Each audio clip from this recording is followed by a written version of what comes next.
There we go. Okay, so I'll go ahead and share my screen. So we decided that with those email blasts, we kind of wanted to determine what is a way that we can use that same flyer, share it on social media, share it in our EMAs, but still have a way to see who's calling where. So for Shorewood, for example, what we did, we have a tracking number with LocalIQ, which is what they use in their email database. They send it out to people who they're working with in newspapers, make sure that it pops up for them. Samantha, could you make that a little larger? Yes. Thank you. So here, for example, Sherwood, this is kind of how I outlined it. Each community does have a set of tracking numbers, so we can kind of just determine which one are we going to use. So here, for example, we have the flyer here from LocalIQ for Sherwood, and we have a specific tracking number that they pushed out.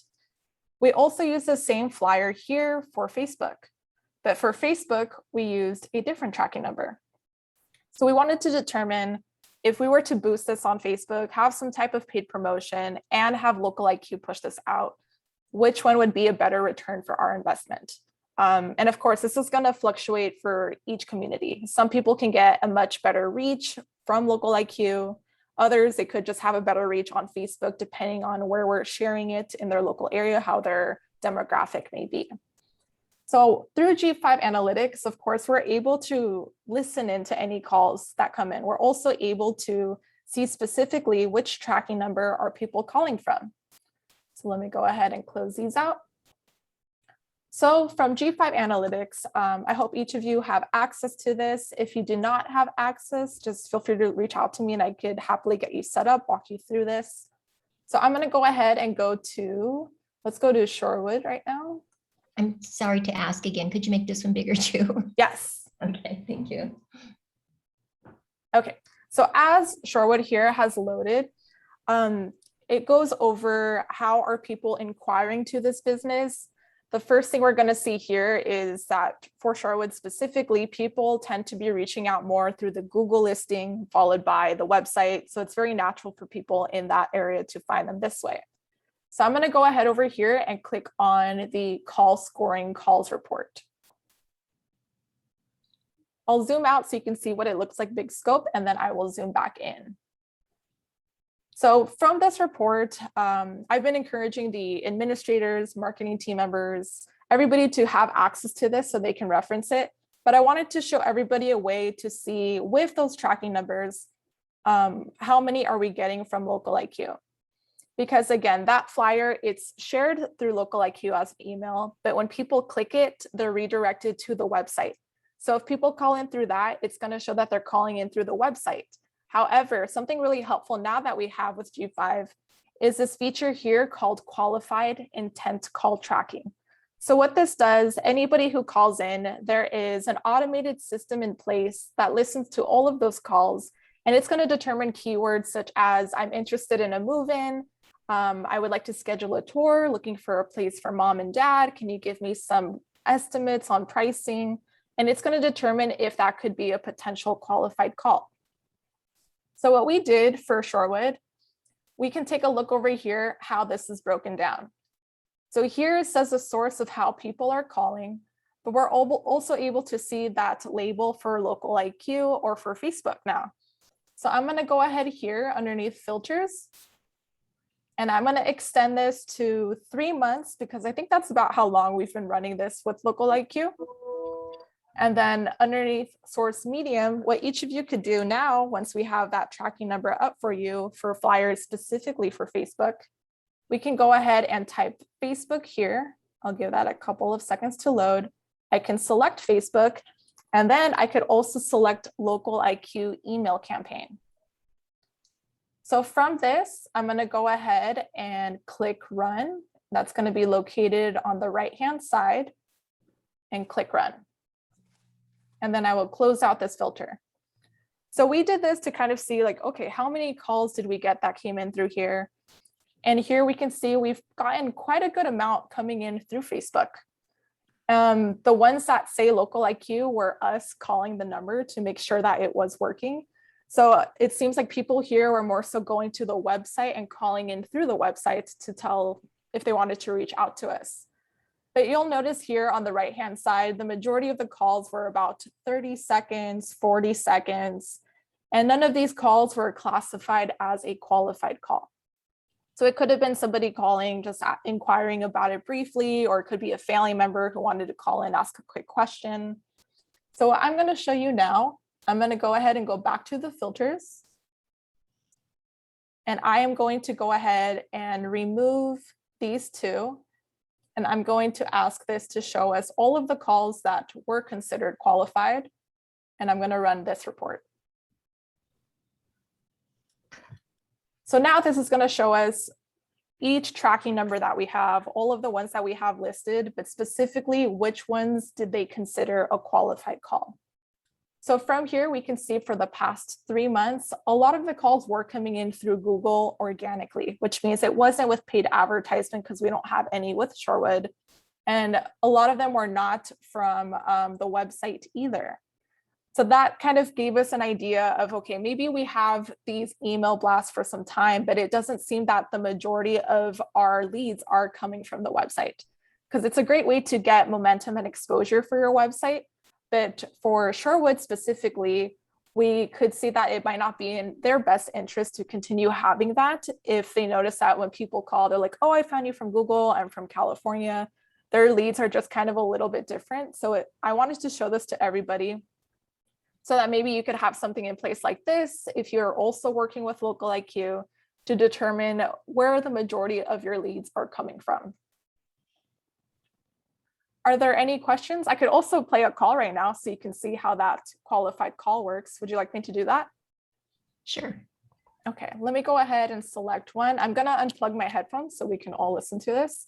And Nicole, while she's doing that, she showed this to Todd yesterday. He wants now to sign up to have Google to be able to do this and be able to look at it. He was really excited, kind of surprised me. Yes, so Yeah. anytime somebody wants to listen to these, all you have to do is go ahead and hover over where it says listen and select by play call. This window is going to pop up and it's going to break down that call for you. It's going to say what tracking number did they call from? What is that categorized under? So here we can see that they called in through the Google listing. It's going to say their name. This is really helpful for the teams if they want to cross-reference that, enter that into their leads to nurture. So I'm going to go ahead and unplug my headphones, put my volume up as high as it can go so we can take a listen. Thank you for calling. This call may be recorded for training purposes. And someone will be right with you.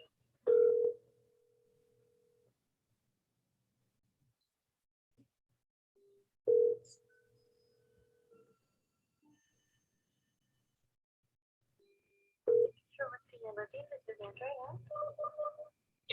Hi, Andrea. This is Bettina Hannigan. I'm the president and CEO of the Florence Area Chamber of Commerce. Hi. And I know that Nikki is gone, and I know that there's somebody else I'm supposed to be working with. But here's my situation. My stepfather just passed away, and my mom wants to move to Florence to be close to me. Okay. And I think that she should move into Shorewood because I think it'll be the perfect place for her. Okay. So is there somebody I should talk to, or who should I make those arrangements, or what do we do? Yeah, let me transfer you over to Ashley. She is our new community relations director. Thank you. You're welcome. Appreciate you. Okay, so that's a 12-minute phone call, so I won't play all of it. But I encourage everybody, if you need access and don't have it, I'll happily get you your account set up. I know that if you do not log into G5 Analytics after 60 days, your account may become deactivated. So if you think that has happened, just shoot me an email and I'll happily reach out to G5. They can reactivate it. And then if you'd like, we can jump on a call together and we could kind of set this up so that you can look at all of the calls for your communities specifically. Okay, are there any questions regarding anything I just showed? Nope. I guess one question I would have is that, so then if you can see exactly where the calls are coming from, whether it's Facebook or do you then have to make sure that you got a specific local IQ number for whatever you were doing? Or, how do we specifically identify where these calls are coming from or what's generating the calls? Yes. So for example, Amber, she's using a lot of phone numbers specifically for local IQ. So what we did, we coordinated a list for her community so that they could all be labeled as local IQ. So if anybody was to call in her communities through those numbers, it would be labeled as so-and-so called through the local IQ source. Yeah, so this is something that we're starting early on right now. It hasn't been something that we've been utilizing on all of our Facebook flyers, but we do have the potential to do that. We would just have to let Tina or Sia know, like, hey, this is our phone number specifically for Facebook. It could be shared on Instagram too. There's a different phone number for Emma's for the team, so we can see who's calling in through Emma's, and then we could have one for local IQ. So then if we know we're spending X amount on local IQ, X amount on Facebook, then we can cross-reference that with the number of calls we're getting from local IQ versus Facebook Yes. versus organically. Correct. And the reason I kind of wanted, after Samantha was showing me this last week, is just because I know we're having an additional spend on the local IQ, and I want to make sure that it's worth the money, is it, because I know there's a lot of data when I've had some calls is we're getting 300 hits or to our website or something, but then it's good to see, yeah, and maybe that generates future calls or a drive-by or some other thing. So it's not completely scientific, but it's just curious to see if these are actually, the extra spend on local IQ is generating actual phone calls as well. Yes, and there's also another feature that we could see through G5 Analytics. I'll go ahead and share my screen one more time. Okay, so another thing that we could take into consideration as we're looking at the inquiry overview is to see if the phone calls are increasing to the communities. So here, for example, we can see that for Shorewood, for the past 3 months, from June to August, the calls have been increasing. But again, we have to take into consideration, are the people calling who we want to be calling? Are they qualified leads, or should we be focusing our efforts more in front of where we think it would benefit the communities?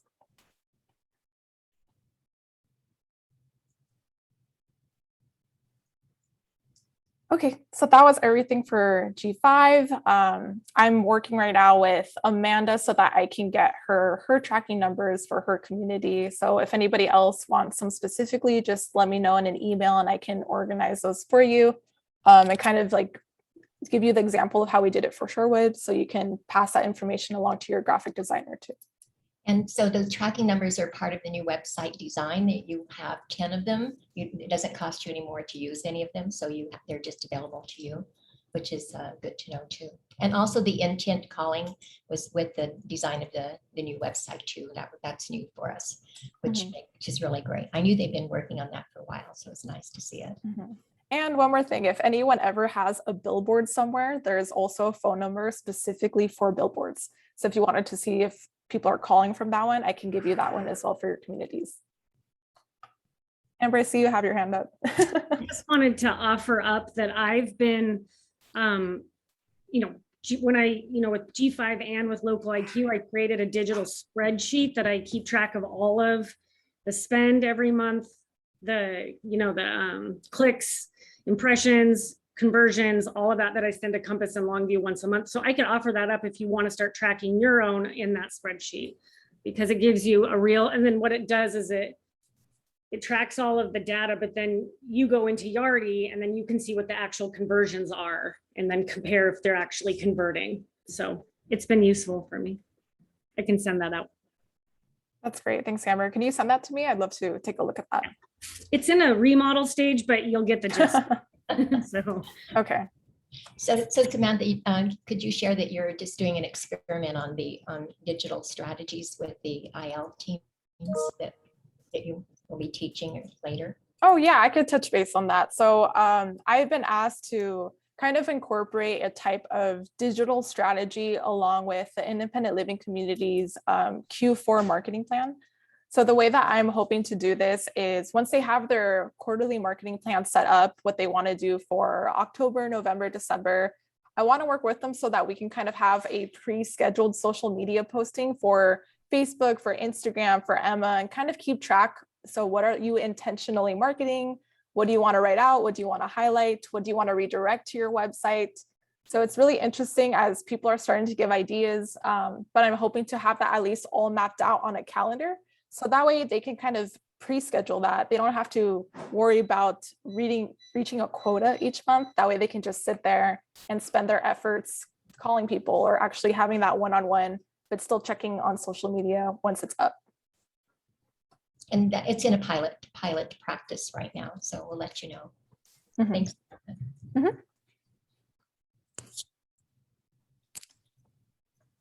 Hey, Samantha, this is Amanda. A couple of my communities are doing that. So I think I shared that calendar with you. Meredith does that at Woodland Palms. Yes. Mhm. So that seems to really help her as far as not having to, she kind of puts it all on a template and on a schedule, and then it kind of takes the guesswork out through so if I didn't share that with you, I can if you want to see it. Oh, I'm using that exact example, Amanda. Oh, I'll perfect. actually Okay, I'll pull great. that up right now to show everybody what that looks like. Awesome. 1 second. Let me see where I have it. Okay. Okay, so here we have, let me try this one, Sherwood. Okay. I'll go ahead and click share screen.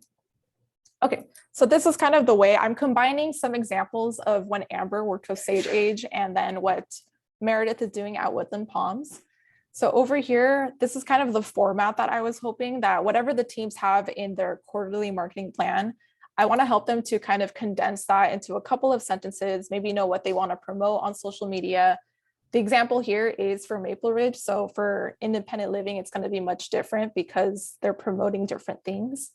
But at the very bottom here, we have the calendar. So this was the calendar that Woodland Palms is doing. They have over here something different where they had what day they want to promote Patriot Angels, when they want to do their monthly wellness campaign. So what I was hoping for the independent living communities to do would be to eventually plan out what do you want to promote on what day on social media so that it can align with your efforts of what you're trying to achieve. So this is all in the pilot. I'm kind of getting feedback on like what's working for them, what isn't. And then ultimately, I would love to just pass this along to everyone. I think it'd be a great resource for all of us to kind of utilize and make things a bit easier for our teams. Thank you, Samantha. Mm-hmm.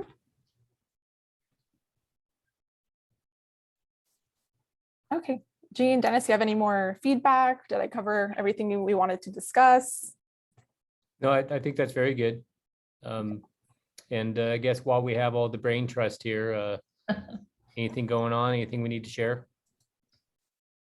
I've created a draft for the vaccine video. I sent this over to Jean today. Should I show it, Jean? Sure. Okay, let me go ahead. I'll stop recording.